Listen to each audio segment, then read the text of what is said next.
My name is Rachel Donovan. I'm 41 years old, a mother of two, and until a year ago, a wife of 18 years. If you had asked anyone in our town who I was, they would have told you I was the dependable wife, the one who kept the house spotless, showed up at every PTA meeting, baked cookies for school fundraisers, and stood beside her husband like a shadow. That was me. Always the woman behind the man. I married Mark when I was just 23. He was a young, ambitious lawyer, full of charm and promises.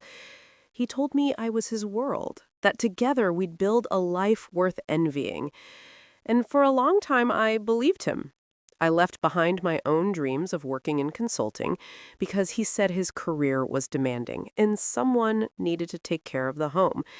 I thought that was love, sacrifice. We had two beautiful children, Sarah, who's now 16, and Jake, who just turned 13. They were my world. Every choice I made revolved around them and Mark. For years, I convinced myself that being the perfect wife and mother was enough, that one day Mark would look at me and realize how lucky he was. But things started changing about 3 years ago. Mark grew distant. Late nights at the office became normal. He was glued to his phone, smirking at messages I never saw. He stopped asking about my day. He stopped noticing me at all. At first, I told myself it was just stress from work. Lawyers have grueling hours, I thought. But deep down, I felt something cracking between us. He was cold in ways that had nothing to do with exhaustion. And yet, I still hoped. I clung to the memories of our younger days, the nights we stayed up dreaming about the future, the way he once held me like I was the only woman in the world. I thought if I just worked harder, loved him more, maybe I could fix whatever was breaking. But love is blind, and mine was about to cost me everything. I remember the night everything truly began to unravel. Our 18th wedding anniversary. I spent the whole day preparing, cooked his favorite meal, wore the dress he once said made me look like a movie star. I wanted that spark back, just for one night. When he walked through the door, he didn't even notice. His eyes slid past me like I was a stranger. Still, I smiled and kissed his cheek, pretending I didn't feel the sting.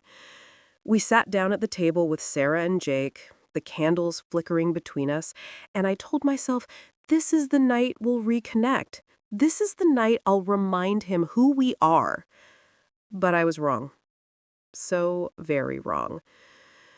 Because instead of rekindling anything, Mark opened his mouth and shattered my entire world.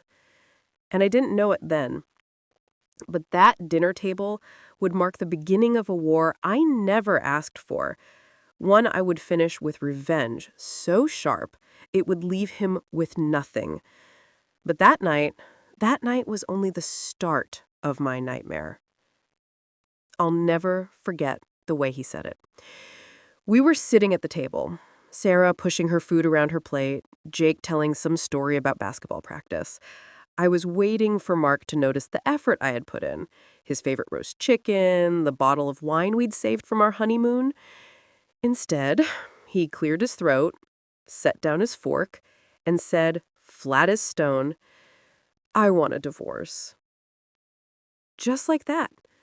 No hesitation, no buildup, like he was reading off a grocery list. The room went silent. Sarah froze mid-bite. Jake's voice cracked as he asked, "What?" I just stared at him, waiting for him to laugh, to say it was some cruel joke, but he didn't. "I'm serious," he said, eyes darting between the kids and me. "Rachel, this marriage, it's over. I felt it for years, and I can't keep pretending." Pretending? My mind was spinning. I had been the one pretending, not to notice the late nights, the cologne that wasn't mine lingering on his shirts, the way his phone lit up with messages he wouldn't let me see. I swallowed hard, my voice barely steady. "Mark, this is our anniversary dinner.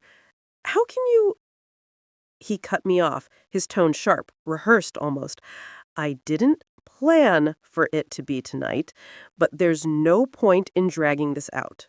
I've already spoken to a lawyer. Papers are being drawn up." My hand shook under the table. He had already spoken to a lawyer, meaning this wasn't sudden. He had planned this, strategized it. And here I was, sitting in the dress I thought he loved, clinging to memories he clearly buried long ago. Sarah slammed her fork down, tears welling in her eyes. "You're leaving Mom? Just like that?" Mark's jaw tightened. "Sarah, this is between your mother and me." "No," she shouted, standing up. "This is our family. You can't just throw it away." Jake sat frozen, wide-eyed, whispering, "Dad?" Like he was asking for a different answer, a better one. But Mark didn't even look at them. His eyes were on me, cold and unflinching. "You'll be taken care of, Rachel. I'll make sure you get the house." "The house?" I snapped before I could stop myself. "You think I care about bricks and walls? You're tearing this family apart, Mark." For a moment, silence stretched between us, thick and suffocating. He didn't apologize. He didn't explain. He just looked at me like I was a burden he couldn't wait to drop. And then, like adding poison to the wound, he muttered, "I've found someone who makes me happy. Her name's Tiffany, and I don't want to hide it anymore." The world tilted. Tiffany. I'd seen her once or twice at his office, a young blonde, always laughing too loud, too eager to please. His secretary.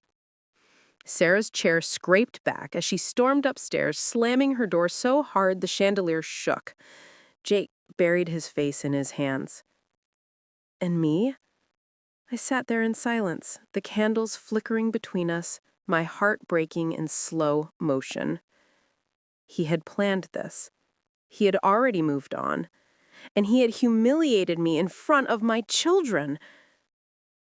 I wanted to scream, to throw the wine in his smug face, but I didn't. I sat perfectly still, watching him, memorizing every cold glance, every arrogant word. Because in that moment, beneath the pain, something inside me hardened. If he thought he could discard me, replace me with some younger woman, and walk away with everything we had built, he had no idea who he was dealing with. I was done being the shadow behind him, and I swore to myself this man would regret underestimating me. But I didn't realize then. Tiffany wasn't just a new woman in his life. She was the spark that would set his entire empire on fire. Her name echoed in my mind like a curse. Tiffany. I lay awake that night in our bed, while Mark slept soundly on the couch downstairs. He didn't even try to come up, didn't try to explain, didn't even check on the kids. I stared at the ceiling, remembering every little detail I'd noticed but brushed aside. The perfume on his shirt that wasn't mine, the sudden gym membership, the new clothes he claimed he brought for client meetings. He'd been living a double life right under my nose. By morning, Sarah refused to speak to him at all. She shut herself in her room, headphones blaring. Jake clung to me like a lost puppy, whispering, "Is Dad gonna come back?" And I didn't have the heart to answer. Mark, on the other hand, strutted around the house like a man who had already won. He told the kids not to be dramatic, that they'd, quote, understand one day. And when he left for work, he didn't even bother to hide his smile. That's when I started digging. I drove to his office one afternoon unannounced. Tiffany was there, perched on the edge of his desk like she owned the place. Young, blonde, Always laughing too loud, too eager to please. His secretary. "Sarah, right?" she said, as if she didn't know exactly who I was. I forced a polite nod. "Yes, and you must be Tiffany." She tilted her head, almost amused. "Mark's told me all about you." Those words cut deeper than she could imagine. Not our family, not his wife, not the mother of his children. Just you. Mark appeared, flustered. "Rachel, what are you doing here?" I kept my voice calm, steady. "Just dropping off some documents he left at home." I placed the envelope on his desk and gave him a smile that didn't reach my eyes either. "Wouldn't want you to forget anything important." Tiffany's eyes glittered with something. Victory, maybe. She thought she had won, that she had replaced me. But what neither of them knew was that I wasn't just dropping off papers. I was watching, listening, and noticing the way Mark looked nervous every time Tiffany picked up her phone. Later that week, Sarah came downstairs, her face pale. "Mom," she whispered, "I heard Dad on the phone. He told Tiffany he's going to make sure you get nothing. He said once the divorce is final, she can move into the house." My stomach twisted. He wasn't just leaving me, he was planning to strip me of everything. That night, as I held Sarah and Jake close, my heartbreak burned into anger. I had given up my career, my youth, my everything for that man, and now he was ready to throw me and our children away like yesterday's trash. But Tiffany wasn't just some pretty distraction. I could tell. The way she leaned over Mark, the way he looked nervous when she scrolled through her phone, it wasn't just an affair. She had power over him. Leverage. And that meant one thing. Mark wasn't as untouchable as he thought. For the first time in weeks, I felt a spark of hope, because if Tiffany could hold something over him, so could I. I just had to find out what it was. I started quietly. Nothing drastic, just small things at first. Going through bills, checking joint accounts, looking at old paperwork I'd ignored.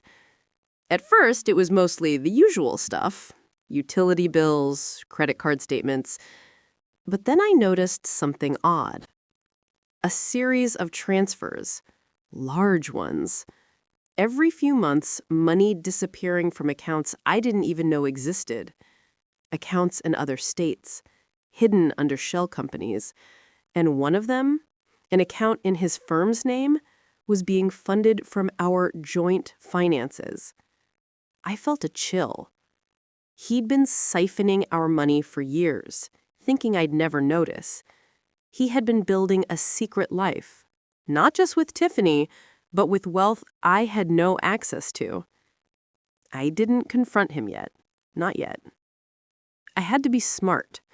The moment I showed shock or anger, he'd retreat, lock things down tighter.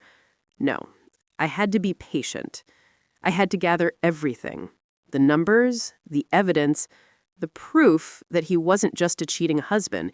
He was a man who thought he could play God with my life. One night, while he was out, quote-unquote, working late, I logged into our online banking.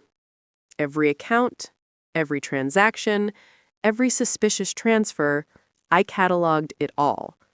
My hands shook at first, but my mind was sharp, laser-focused.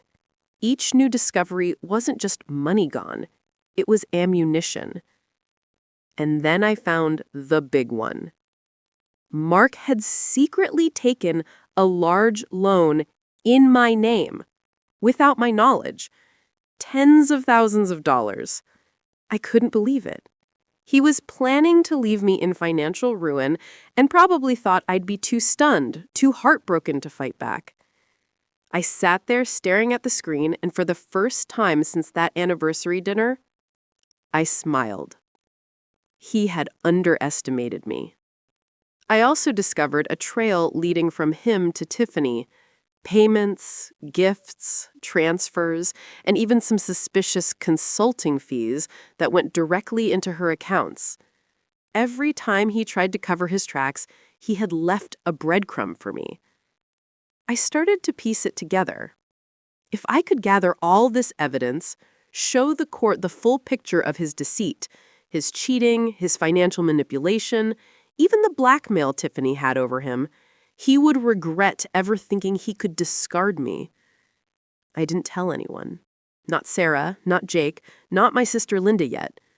This was my secret mission. I had to play it smart. If he sensed I was onto him, he could destroy evidence, manipulate Tiffany, and make me look weak. That night, as I lay in bed, staring at the ceiling, I whispered to myself, he thinks he's taking everything from me. But he has no idea. I'm just getting started. Little did he know, this was only the beginning. Because when I finally struck, it wouldn't just hurt him, it would leave him with nothing. I couldn't do this alone. Not if I wanted to hit him where it would hurt the most. I needed someone I could trust completely. Someone who wouldn't flinch or panic when the stakes got high. That person was my sister, Linda. Linda was always the firecracker of the family. Bold, clever, a little reckless at times, but brilliant when it came to strategy. She ran her own small business, had a sharp mind for numbers, and most importantly, she had no tolerance for people who treated women like I had been treated. I called her one afternoon under the guise of needing advice about the kids. She arrived within 20 minutes, and the moment I saw her, I knew I could tell her everything. I poured it all out. The divorce announcement, Tiffany, the hidden accounts, the loans in my name. I even showed her the evidence I'd uncovered. Her eyes widened, but her lips curled into a determined smile. "Rachel," she said, leaning back in the chair. "This isn't just cheating. This is fraud, theft, manipulation, and he thinks you'll just roll over and take it. That's his biggest mistake." "I know," I said, my voice tight with controlled anger. "But I don't know where to start. I can't confront him yet. He's too smart. I need leverage." Linda tapped her finger on the pile of papers. "You already have it. Every transfer, every loan, every hidden account. This is your leverage. And Tiffany, if she's blackmailing him or benefiting from this, she's a weakness we can exploit. But we have to be careful. One wrong move and he'll bury everything." For the first time in weeks, I felt a flicker of hope. With Linda by my side, I didn't feel small anymore. I didn't feel helpless. We began to strategize. It wasn't about anger anymore. It was about precision. About dismantling him piece by piece in a way that would leave him exposed in court and completely powerless. The first step was gathering more proof. Emails, phone records, financial documents, anything linking Tiffany to the accounts and Mark's secret activities. Linda knew a couple of people in her business network who could discreetly trace money flows and dig up hidden transactions. We also started documenting everything about the kids' life. How Mark's absence affected them, how Tiffany was already trying to manipulate the family. Every detail would count when it came to custody battles. That night, as we reviewed the notes, Linda put her hand on mine. "He thinks he's untouchable. That's his arrogance. And arrogance always leaves a trail." Her words hit me harder than any insult Mark had thrown at me. I realized then that my revenge wouldn't just be about money or custody. It would be about proving to him that you can't discard someone who refuses to be broken. By the time Linda left, my plan had already begun to take shape in my mind. It was going to be slow, meticulous, and ruthless. And when it was finished, Mark would understand what it truly meant to be left with nothing. Little did he know, the fire I had been nurturing in secret was about to consume everything he thought he owned. I never expected Tiffany to be more dangerous than Mark, but as Linda and I dug deeper, the truth came out. She wasn't just a mistress, she was a weapon. One evening, I managed to get my hands on a few emails from Mark's work account. Hidden drafts, unsigned memos, things he clearly didn't want anyone to see. And there it was, plain as day. Tiffany had leverage over him. She had discovered one of Mark's secret deals at the law firm, something illegal, and she was using it to keep him obedient. That's why he had been so bold with me, why he flaunted her in front of the kids, why he thought he could walk away without consequences. I stared at the screen, a mix of disbelief and rage boiling inside me. So it wasn't just arrogance that had fueled his betrayal, it was fear of Tiffany. And that fear was the exact weakness I could exploit. Linda leaned over my shoulder, eyes scanning the emails. Rachel, he's trapped. Not by law, not by conscience, by her. And that means we can manipulate the entire situation. If we play this right, he'll crumble before the divorce papers are even signed. I felt a rush of vindication. This was bigger than I thought, bigger than hidden bank accounts and secret loans. I realized that Tiffany wasn't invincible either. She wanted Mark's money, his status, and his attention. And if I could make him fear losing both her and his empire, well, I would have all the power. I started planning carefully. I couldn't reveal that I knew about the blackmail yet. If Tiffany caught on, she'd tighten her grip and Mark would act even more recklessly. No, I had to wait. Let them overplay their hands. Let their arrogance blind them. Over the next few weeks, I observed Mark closely.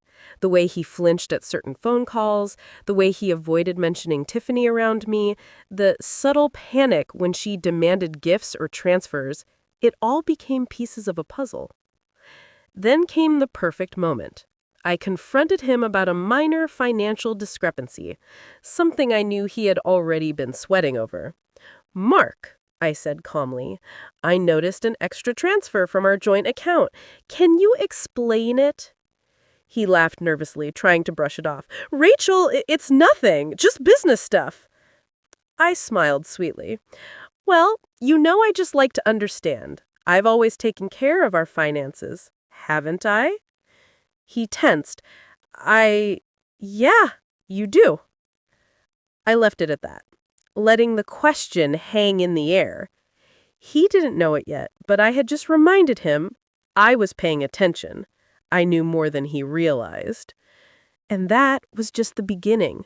Because while Mark thought he was controlling everything, I was quietly building leverage that would eventually crush both him and Tiffany. They had no idea that the game had already begun and that I was the one holding all the cards. By now, Mark thought he had me figured out. He thought the quiet tears, the long nights staring at our empty bed, and the polite, broken smiles were signs that I had been defeated.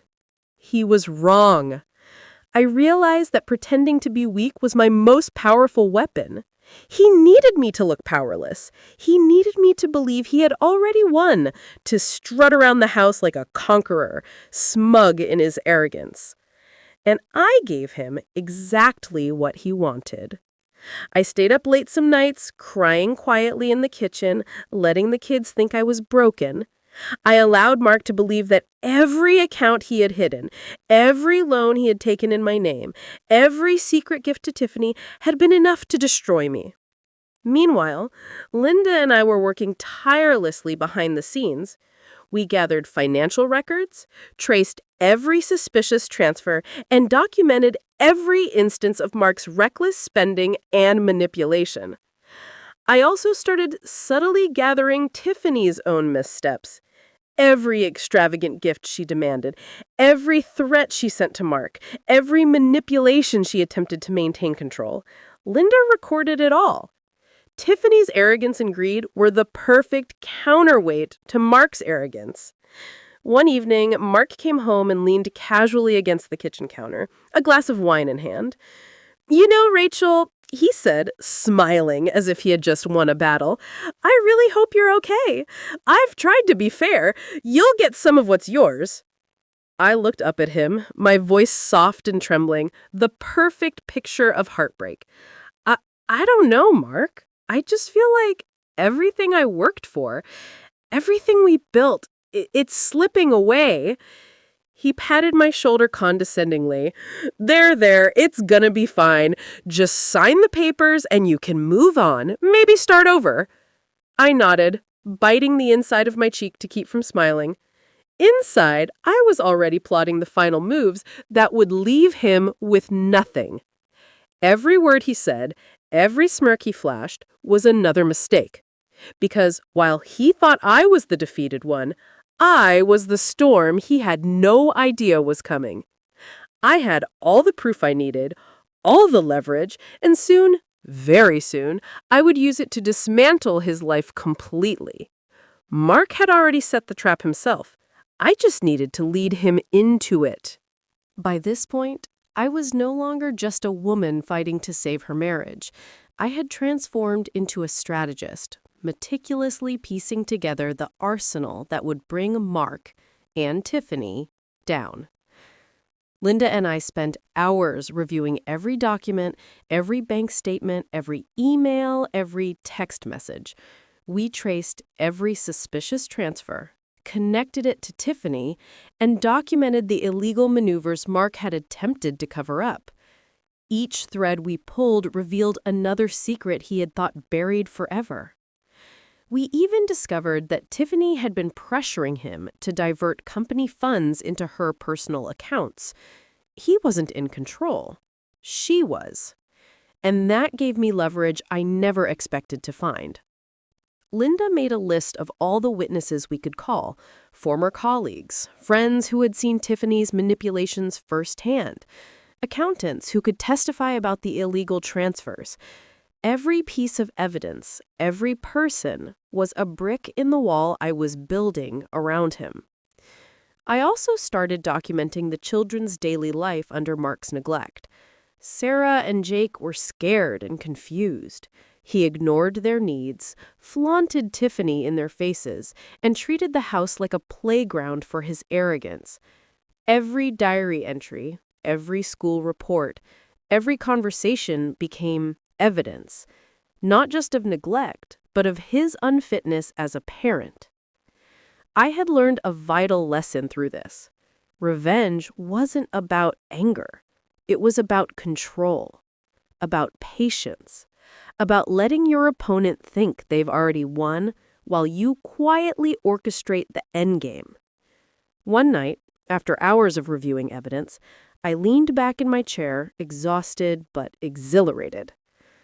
You know, Linda said, handing me a cup of coffee, he has no idea what's coming. Tiffany thinks she's untouchable. Mark thinks he's untouchable.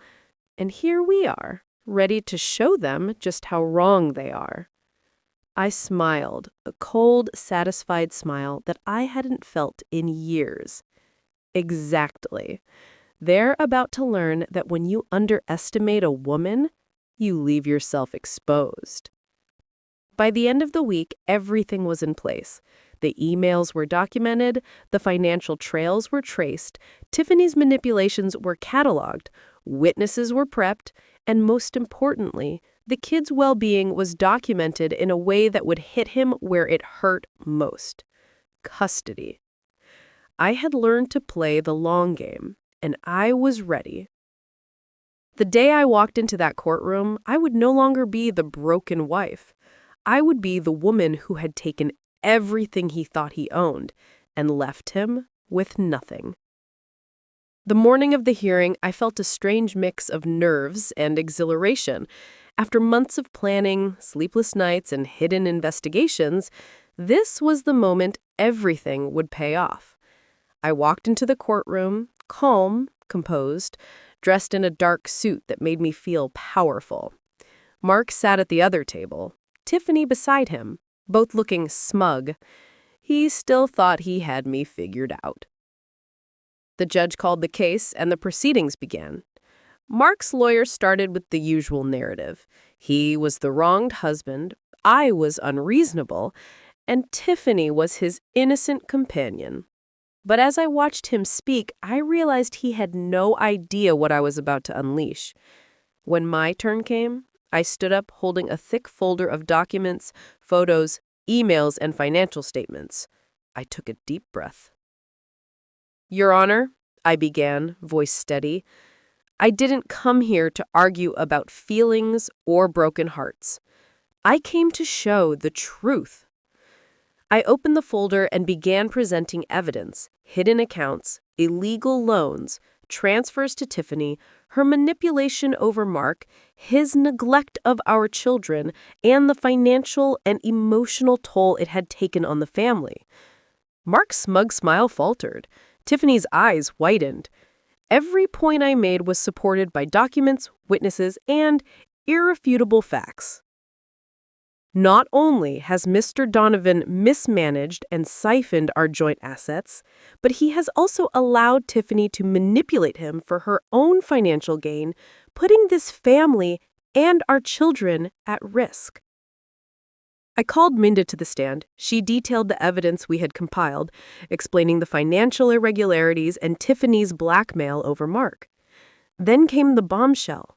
I presented messages from Tiffany demanding funds and threatening exposure if Mark didn't comply.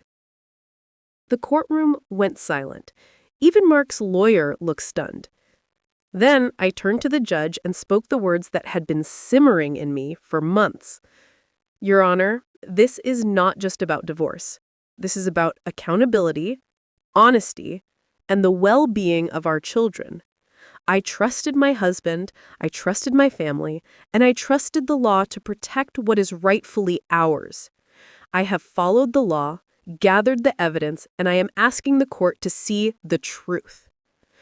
By the time I finished, Mark looked pale. Tiffany avoided my gaze entirely. The arrogance they had worn like armor had melted under the weight of truth. It was over in moments. The judge scheduled the next day for final decisions, but I already knew the battle had been won. Every lie, every secret, every underhanded move Mark had made had been exposed. As we left the courtroom, Sarah and Jake clung to me. For the first time in months, they felt safe. Mark and Tiffany trailed behind, defeated, their smirks gone, replaced with the fear of what was coming. I had played the long game, and now the walls around his empire were crumbling. The next morning, the news hit like a storm. Mark's firm, already rattled by whispers of internal audits, faced immediate scrutiny after the evidence I presented. Senior partners demanded explanations for the missing funds, the hidden transfers, and the deals Tiffany had manipulated. Within days, Mark was suspended from his position, his reputation in tatters. And Tiffany? She didn't stick around. When she realized her carefully built empire with him was crumbling, she vanished. No calls, no messages, nothing. Mark had been left alone, stripped of the woman he flaunted, the wealth he thought untouchable, and the respect of his peers. Sarah and Jake, finally seeing justice in motion, began to heal. They clung to me with a renewed trust, relieved that the storm had passed and that I had fought for them. Mark tried to salvage his pride, sending desperate messages, begging for meetings, pleading for a chance to explain. I read them once, smiled, and deleted them. There was no sympathy left for him. The court finalized the divorce, granting me full custody of the children and awarding me the house. Every financial discrepancy and hidden account was addressed, leaving Mark not just humiliated, but bankrupt and exposed. I watched him walk out of the courtroom for the last time. Head bowed, shoulders slumped, a man who had believed he could manipulate and control everyone in his life. And now, he had nothing. It was sweet, watching the arrogance drain from his face, knowing that every cruel word, every betrayal he had inflicted, had come full circle. But I didn't gloat. I let him feel the weight of his own actions quietly. There was a satisfaction deeper than revenge, The satisfaction of justice, of protecting my children, of reclaiming my life. He had thought he could discard me, leave me powerless, and replace me with someone younger and more obedient. Instead, he had lost everything he cherished. Tiffany was gone, his career in ruins, and his reputation destroyed. I had done more than take revenge. I had reclaimed my life.